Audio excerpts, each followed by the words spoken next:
1942, and was a close colleague of New Hampshire Governor Meldrim Thomson, reported that Thomson was eager to locate a refinery in the state. Boris himself had no experience in the oil business. He owned a small printing and greeting card shop in Keene, and was busy trying to sell his invention of the Boris endless bread system, essentially a crustless bread. His interest in the refinery, he said, lay solely in trying to bring together two parties who shared a common interest. Gratsos was excited by the information, and along with Boris, met with Thomson to discuss the idea.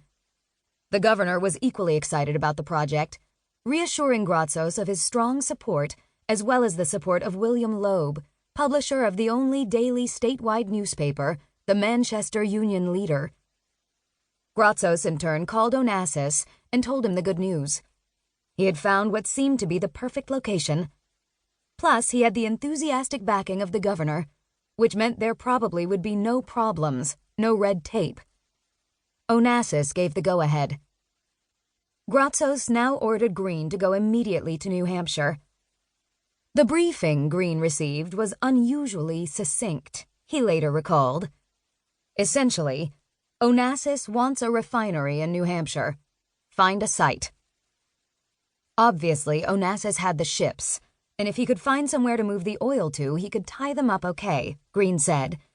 But the way Gratsos put it, it was just like ordering a Cadillac.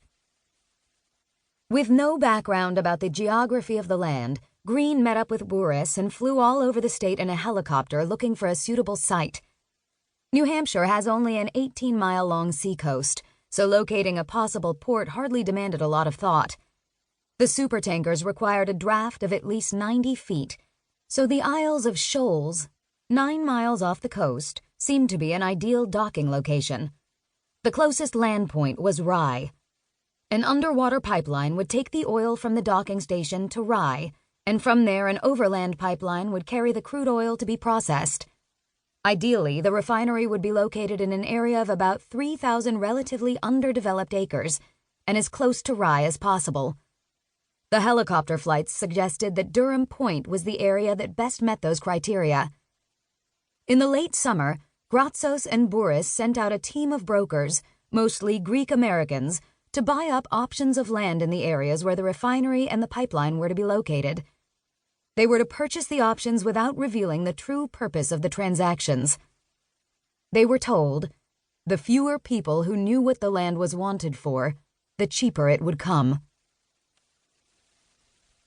The assumption that because the governor and the newspaper publisher supported the project there would be no problems, no red tape, was, to put it mildly, not well-founded. Not only ignorant of the geography, but also of the history and culture of the state, Gratsos and Green believed that whatever problems they faced could be solved with money. They took into account neither the state's form of government nor the will of the people.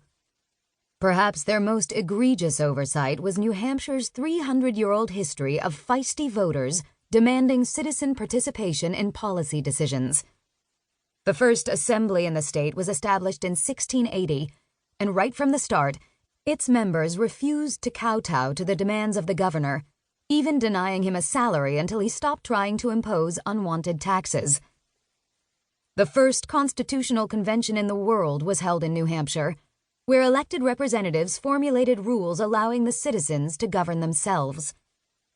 And the Constitution that was finally accepted by the voters ensured that the chief executive would have limited power, with most power located in the legislature. New Hampshire adopted the first free constitution in American history in January 1776, 6 months before the Declaration of Independence was signed. So intent were the framers on keeping the citizens involved in the affairs of government that the first house included one elected representative for every 100 families. As the population increased, so did the number of house members, reaching a high of 443.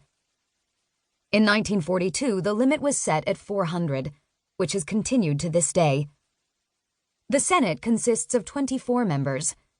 The New Hampshire legislature is thus the largest legislative body in the country, apart from the U.S. Congress. It is not, however, what political scientists would call a professional lawmaking body. The salary for legislators for a 2-year